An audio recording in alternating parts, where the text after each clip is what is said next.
New this morning, with school out, parents are looking for creative ways to keep their kids learning over the summer and kind of keeping them entertained. One Oklahoma science teacher is on a mission to help. So joining us live in studio, we have Lisa Stiefel. Thank you so much for joining us today. She's the 2025 High School Teacher of the Year at Insight Schools in Oklahoma. And we have two experiments that we're going to be talking with. So we're going to start with this kind of naked egg experiment. Lisa, explain to me kind of what we're seeing through this process and walk me through what you did. Well, what I did was just take a regular everyday egg out of the refrigerator and put it in vinegar, submerge it in vinegar, and I left it for one whole day. And when you do that, the shell dissolves through chemical reactions. And once you get the shell off, the egg will mimic a cell.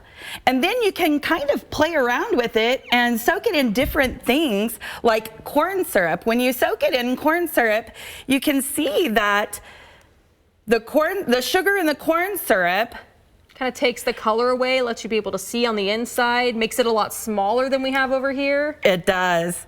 And it makes it very shrinked.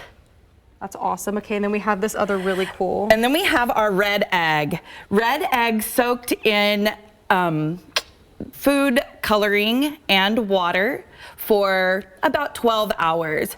And with that, through diffusion, it will go in, the water will diffuse into the egg just like it does in our cells.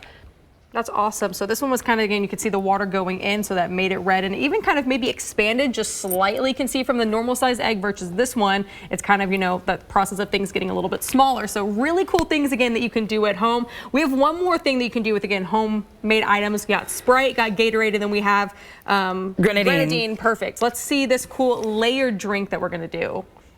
So we pour the grenadine in.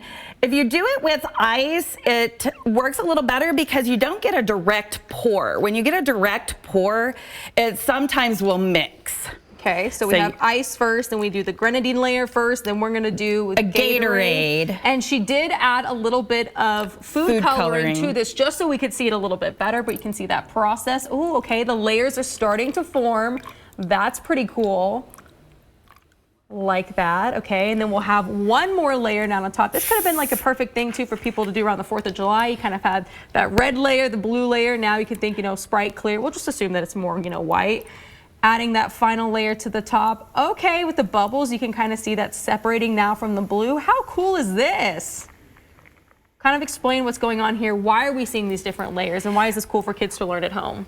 We can just use everyday drinks, and you can use different sugar contents, and they'll separate if you pour them correctly and slowly, and then you can drink it later. Because of the density of sugar, the most sugary drink will go to the bottom, and then the next sugary drink will go to the top. That's why we use Sprite Zero on the top, because it doesn't have hardly any sugar whatsoever in it. So that's really, again, cool. Two cool really experiments that we have, one with drinks, one with eggs that people can do at home, and it kind of keeps them excited for the summer. I know we're getting a little bit closer now, kids going back to school, but maybe if you're wanting kids to do just a few more fun summer activities while they're still at home, it might be a great day to do something like this too, just because we're seeing a lot of rainfall. Maybe you don't want those kids outside today. So you can go to the store. You might even have some of these things at home. You can either pour a cool sugary drink here and then let them maybe drink half of it, since we're talking about sugar density, you know. Definitely. Maybe let them have half now, half later. You can do this cool experiment. Lisa, thank you so much again for joining us today. Thank you. And hopefully kids are able to do something fun like this those last few days that they're home for the summer.